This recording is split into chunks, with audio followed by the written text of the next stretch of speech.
যেই সকল ব্যাংকগুলো শরিয়া মোতাবেক পরিচালিত সেই সকল ব্যাংকে আমরা ডিপিএস চালু করলে অন্যান্য ব্যাংকে কেন পারবো না, সেটা কেন জায়েজ হবে না? জি, আলহামদুলিল্লাহ ওয়াসসালাতু ওয়াসসালামু আলা রাসূলিল্লাহ ওয়া আলা আলিহি ওয়া আসহাবিহি আজমাইন, আম্মা বাদ।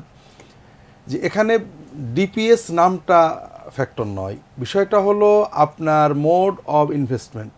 আপনি টাকাটা দিচ্ছেন, তারা আপনাকে লাভ দিচ্ছেন কিভাবে। ইসলামে টাকার বিনিময়ে টাকা সুদ, আর যদি এটা ব্যবসায়ের অংশীদারিত্ব হয় তাহলে সুদ নয়। যারা ইসলামী শরিয়া মতো ব্যাংকগুলো পরিচালনা করেন, বাংলাদেশে প্রায় 18টা বা কাছাকাছি ব্যাংক ইসলামী শরিয়া মোতাবেক পরিচালিত হচ্ছে এখন।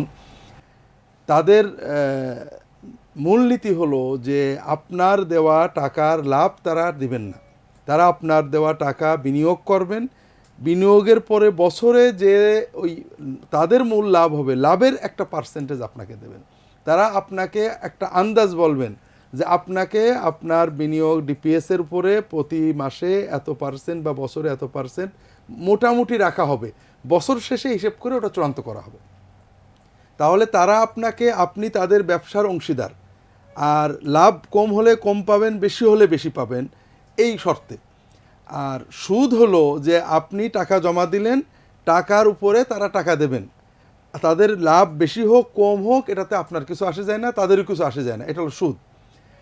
এখন অনেকে হয়তো ইসলামের নামে সুদ করতে পারে, তবে যদি কোনো অর্থনৈতিক প্রতিষ্ঠান সত্যিকারের ইসলামী শরিয়া মোতাবেক আপনার টাকাটা নিয়ে তারা ব্যবসা করেন এবং বছর শেষে ব্যবসার সুন্দর হিসাব করে হিসাবের একটা অংশ আপনাকে দেন, লাভের অংশ কম বেশি, সেটা এই পদ্ধতির ডিপিএস করলে এটা জায়েজ হবে। আলহামদুলিল্লাহ।